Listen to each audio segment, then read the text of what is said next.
요한복음 1장 14절 말씀을 통해서 우리 성탄 주일 예배로 우리 가운데 거하심에라는 제목으로 은혜를 나누기를 원합니다. 설교는 길게 하지 않겠습니다. 대신에 조금 어려운 이야기가 될 수 있습니다. 그래서 여러분들이 처음부터 잘 귀담아 들어주셔야 말씀이 이해가 되지 않을까 싶습니다.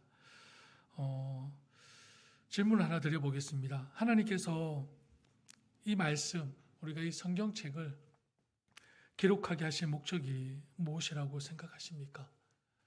하나님께서 지금까지 이 말씀을 기록하게 하셔서 또 후대까지 이렇게 보게 하시고 읽혀지게 하신 이유가 무엇일까요? 그 답은 분명히 성경에 있습니다. 우리 같이 한번 읽어볼까요? 그 성경 요한복음 우리 20장 불은 끄지 마시고요. 자, 우리 같이 한번 읽어보겠습니다. 시작. 예수께서 제자들 앞에서 이 책에 기록되지 아니한 다른 표적도 많이 행하였으나 오직 이것을 기록함은 너희로 예수께서 하나님의 아들 그리스도이심을 믿게 하려 하며 또 너희로 믿고 그 이름을 힘입어 생명을 얻게 하려 함이니라 라고 되어 있습니다. 그리고 우리가 잘 알고 있는 디모데후서 3장 15절에서 17절 말씀을 보면 특히 15절 말씀을 같이 읽어볼까요? 시작. 또 어려서부터 성경을 알았나니 성경은 능히 너로 하여금 그리스도 예수 안에 있는 믿음으로 말미암아 구원에 이르는 지혜가 있게 하느니라. 아멘. 하나님께서 성경책을 이 후대까지 이렇게 기록해서 읽게 하신 이유는 바로 예수 그리스도 안에서 바로 예수 그리스도 안에 생명이 있고 예수 그리스도 안에 구원이 있다는 것을 알려주기 위함이라는 것을 우리는 성경을 통해서 답을 찾을 수가 있습니다. 또 다른 질문을 하나 드려보겠습니다. 하나님 한 분 외에 다른 하나님이 있습니까? 있습니까? 없습니까? 없습니다. 하나님은 한 분이시며 그분은 참되시고 살아계신 하나님이십니다. 하나님은 몇 분 계십니까? 한 분이십니까? 세 분이라고 하신 분이 안 계시네요. 하나님은 세 분이 아니십니다. 하나님의 위격에는 몇 위가 있습니까? 3위가 있죠. 어떤 분입니까? 성부, 성자, 성령 3위입니다. 우리는 삼위일체 하나님을 믿습니다. 이 3위는 한 하나님이시며 본질이 동일하시고 권능과 영광이 동등하십니다. 성부, 성자, 성령 본질이 동일하시고 그 권능과 영광이 동등하십니다. 우리는 이런 삼위일체 하나님을 믿고 있습니다. 그런데 사람들은 이 삼위일체에 대하여 잘못 이해하고 있는 부분이 있습니다. 하나님을 삼신처럼 이해하는 이단들이 있습니다. 하나님은 원래 세 분인데 그 세 분이 하나의 뜻 안에 일치되어서 마치 한 분인 것처럼 우리에게 나타난다고 주장하는 것입니다. 잘못된 논쟁입니다. 그리고 이런 이단들이 있습니다. 한 분이시지만 새처럼 보이는 것뿐이라고 얘기합니다. 이것은 제가 신학교에 처음 들어갔을 때에도 이런 뉘앙스로 가르쳐 주신 교수님이 계셨어요. 어떤 스타일이냐면 마치 한 사람이 3인 역할을 하는 것입니다. 저는 이 자리에서 뭡니까? 목사입니다. 저희 집에 가면 어떻게 될까요? 아빠나 남편이 됩니다. 그리고 밖에 나가면 친구가 될 수 있고 후배가 될 수 있고 선배가 될 수 있습니다. 저는 한 사람인데 여기서는 목사, 집에서는 아빠 그리고 남편, 밖에서는 친구, 후배, 선배. 이렇게 하나님을 설명하는 이단들이 있다는 것입니다. 아닙니다. 삼위지만 분리된 인격입니다. 저는 한 사람이지 않습니까? 한 인격이 역할을 다하는 거지만 삼위는 인격이 분리되어 있습니다. 독립되어 있습니다. 삼위는 인격이 독립되어 있는 한 분 하나님이시라는 것입니다. 그래서 어디 가서 하나님을 이렇게 설명하신다면 절대로 받아들이시면 안 됩니다. 그는 잘못된 교리이고 그것은 이단입니다. 성경은 이것을 부인하고 있습니다. 성경은 분명히 말씀합니다. 삼위는 한 하나님이십니다. 본질적으로 같으신 분으로서 능력과 영광이 같다는 것입니다.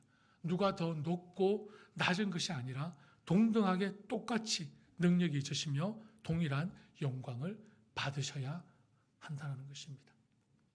그렇다면 예수님은 이 삼위 중에 몇 위가 되십니까? 예수님은 제2위 성자 하나님이십니다. 제1위가 되시는 성부 하나님의 보내심을 받아 이 땅에 오셨습니다. 무엇 때문에 이 땅에 오셨습니까? 성자 하나님께서 저와 여러분, 온 인류의 죄와 죽음으로부터 구원하기 위해서 이 땅에 오셨습니다. 우리를 죄에서 구원해 주실 분은 누구십니까? 오직 한 분, 예수 그리스도. 그 외에는 없습니다. 우리를 죄에서 구원해 주실 분은 예수 그리스도밖에 계시지 않습니다. 그렇습니다. 구원주가 되시는 예수 그리스도를 증거하고 이 증거를 온 세상 사람들이 받아들여 영원한 생명을 누리도록 하기 위해서 하나님은 이 말씀, 바로 이 성경책을 이 땅에 남기신 것입니다. 그러니 이 성경을 가까이 해야 되겠습니까? 안 되겠습니까? 왜 답이 없으십니까? 그래서 말씀을 생명의 말씀이라고 하는 것입니다. 이 말씀을 진리의 말씀이라고 하는 것이고 구원의 말씀이라고 하는 것입니다. 그래서 말씀을 우리는 늘 가까이 해야 하는 것입니다. 그러면 저와 여러분은 예수님이 삼위 하나님 중에 제2위 하나님이라는 사실을 믿고 받아들이고 있습니다. 여러분 다 믿으시죠? 예. 어떻게 보면 현대 많은 그리스도인들에게 이 사실은 당연한 것으로 여겨지고 있습니다. 예수님이 제2위 성자 하나님이라는 사실을 요즘 많은 교회들은 다 받아들이고 있습니다. 그런데 이 삼위일체 이론은 오랜 세월 동안 교회를 분열시키고 다투게 했던 아주 민감하고도 중대한 논쟁의 핵심이었습니다. 이 삼위일체 이론. 지금도 많은 이단들과 우리와 색깔이 다른 신학계에서 여전히 삼위일체 교리를 받아들이지 않고 있습니다. 왜냐하면 삼위일체 논쟁의 핵심에 누가 계십니까? 바로 예수 그리스도가 계시기 때문입니다. 왜 예수 그리스도가 삼위일체 논쟁의 중심이 되셨을까요? 왜 그렇게 생각하십니까? 오늘이 무슨 날이죠? 강림절이지 않습니까?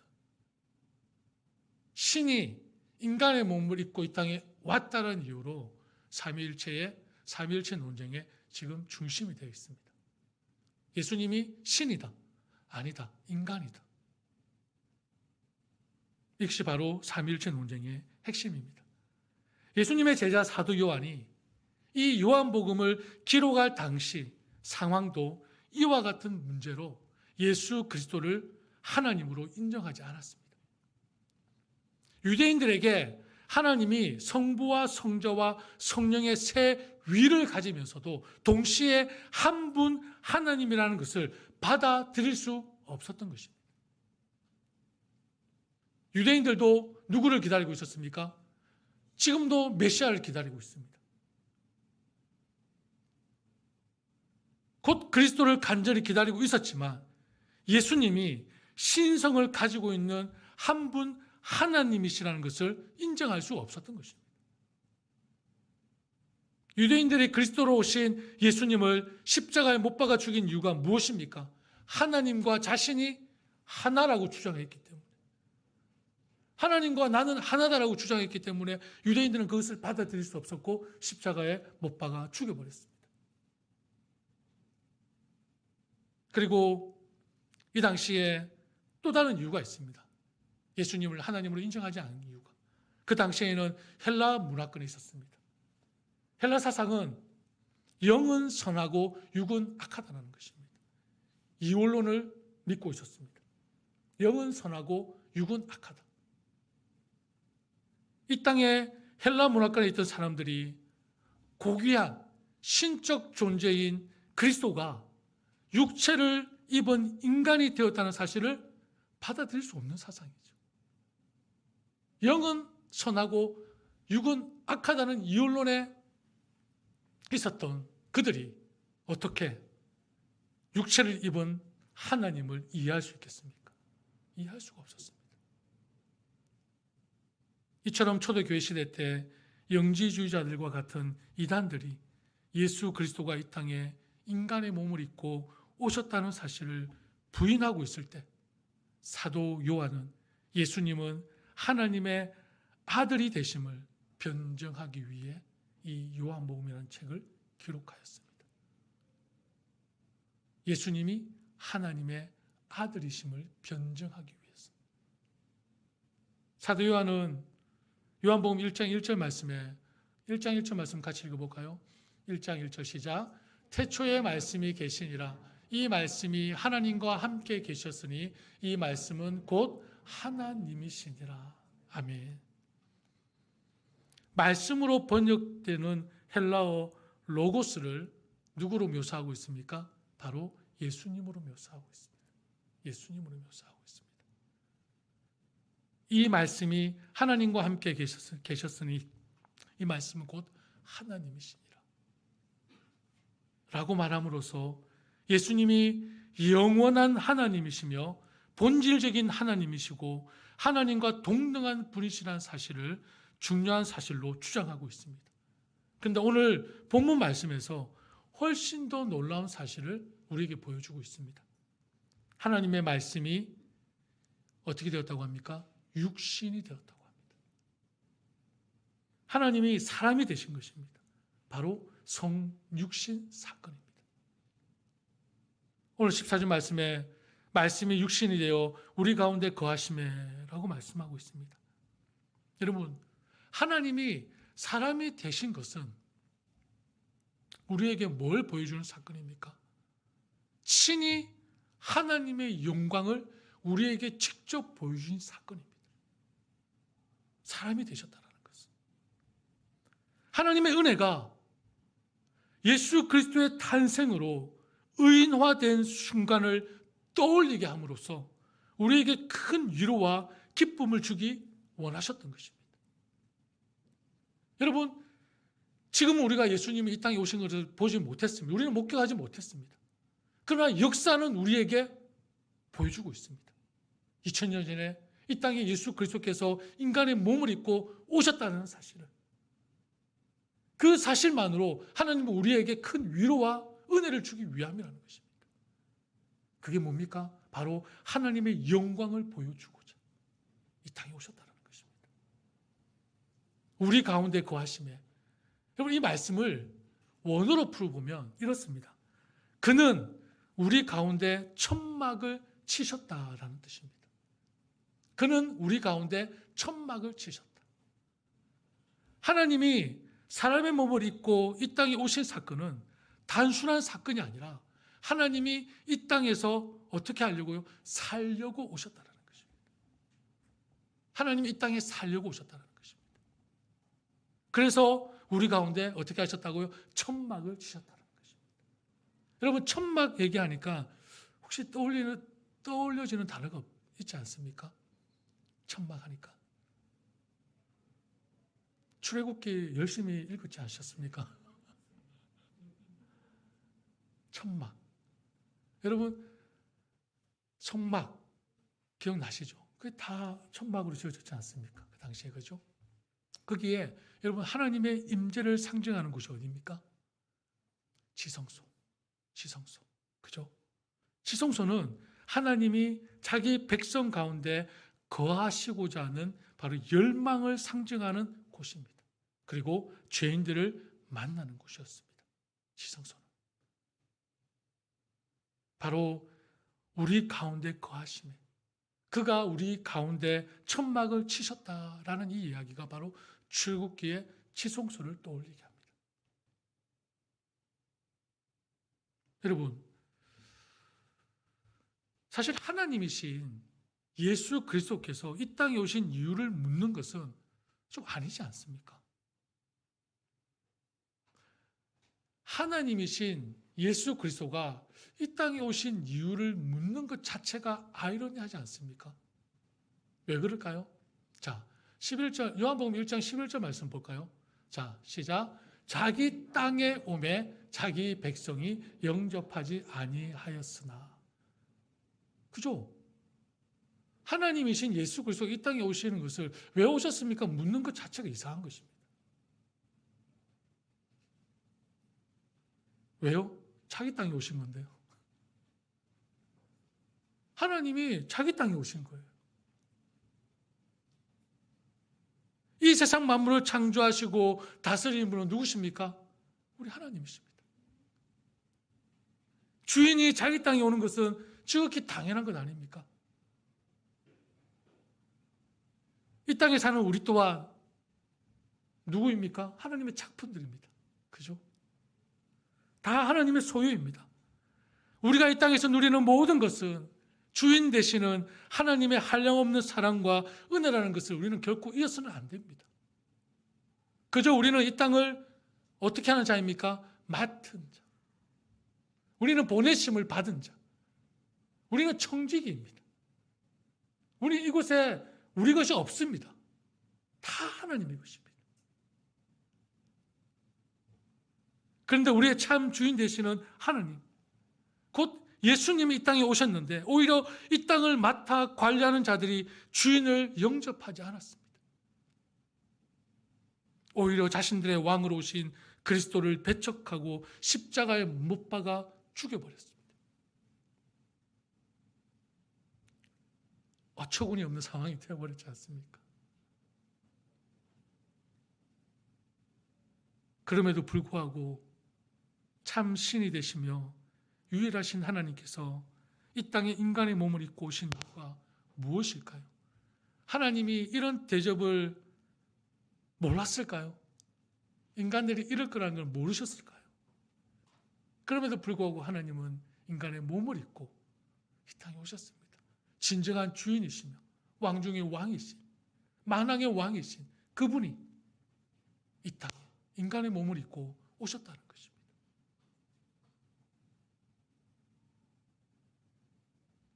예수님께서 이 땅에 오셔가지고 우리에게 보이신 모든 것은 뭡니까? 다 우리의 본이 되십니다.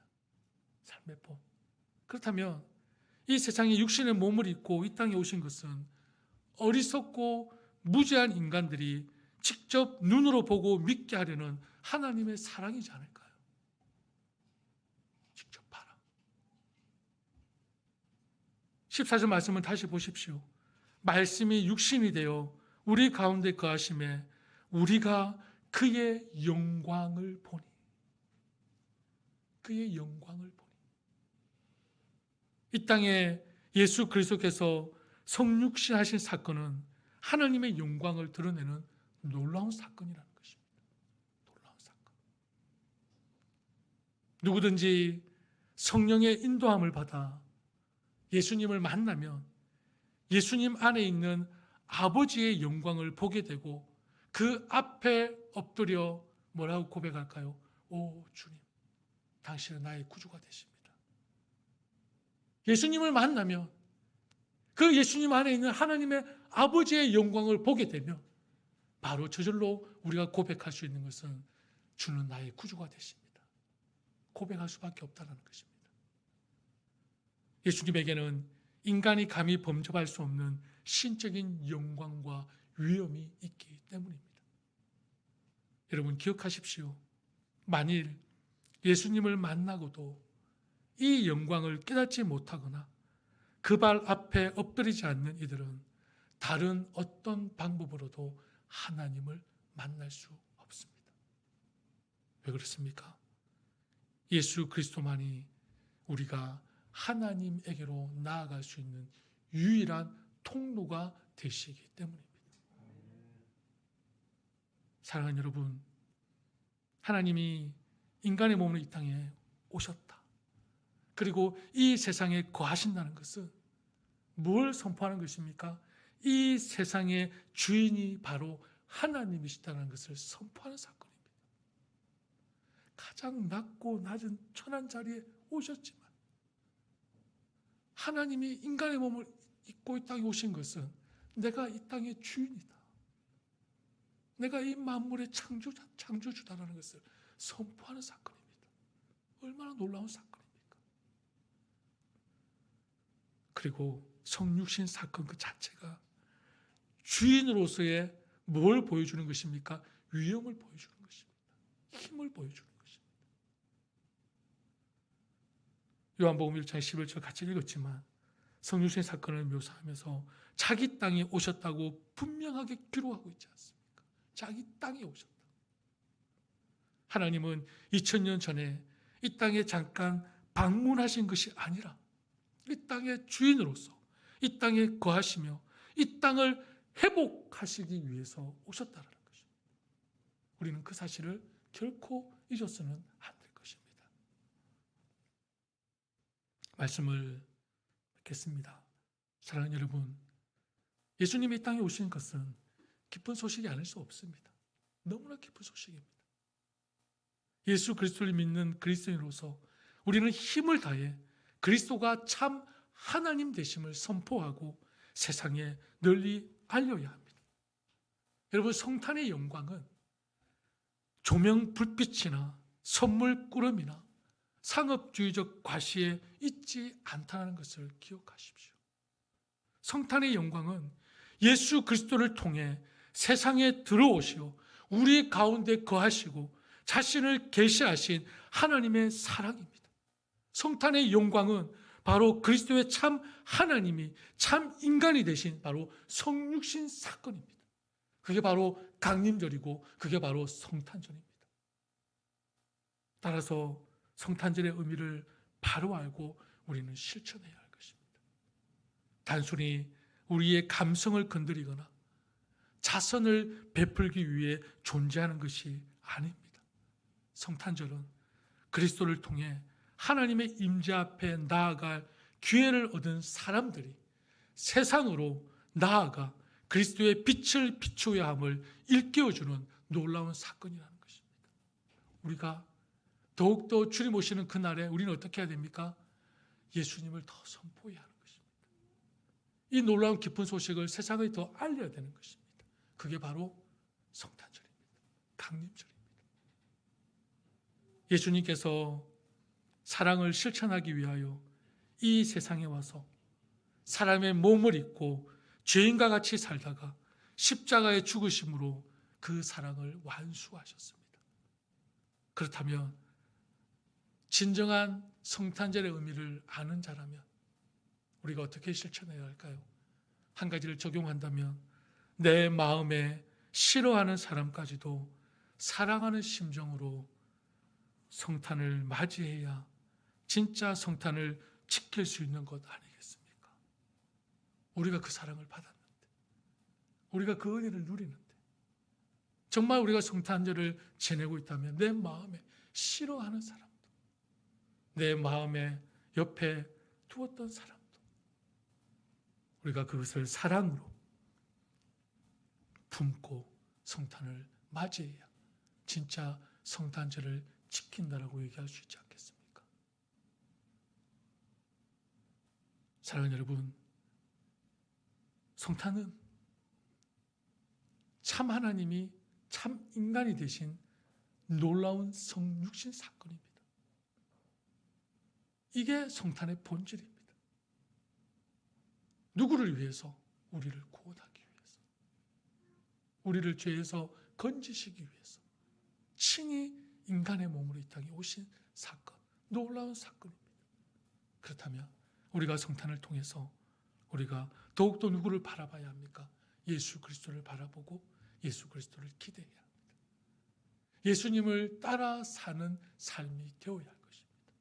예수님께 친히 이 땅에서 보여주신 그 겸손의 삶, 그 온유의 삶, 참 사랑의 삶, 참 진리의 삶, 순종의 삶, 그 삶을 우리가 배우고 그리고 우리가 실천하는 삶이 되어야 하는 것입니다. 동시에 우리가 성숙하고 자라가면서 어디로 이어지면 안 됩니까? 교만으로 이어지면 안 됩니다. 절대로. 벼가 익으면 더 고개를 숙이듯 우리가 예수 그리스도를 알고 배우고 예수 그리스도와 함께하는 그 시간이 더 길어지고 또 성숙하고 자라감에 있어서 우리는 더 낮아지고 겸손해져야 할 것입니다. 우리 주님이 그러셨습니다. 우리 하나님 그러셨습니다. 우리도 오늘 성탄의 그 깊은 의미를 다시 한번 기억하면서 주님께서 어떻게 성육신으로 우리에게 그 사랑을 보여주셨는지 다시 한번 깨닫고 우리가 성탄의 의미를 깊이 묵상하고 이 땅에 오신 예수 그리스도를 온전히 찬양하고 모든 영광을 하나님께 올려드리는 그런 복된 성탄 주일이 되기를 축복합니다. 우리 함께 찬양하겠습니다.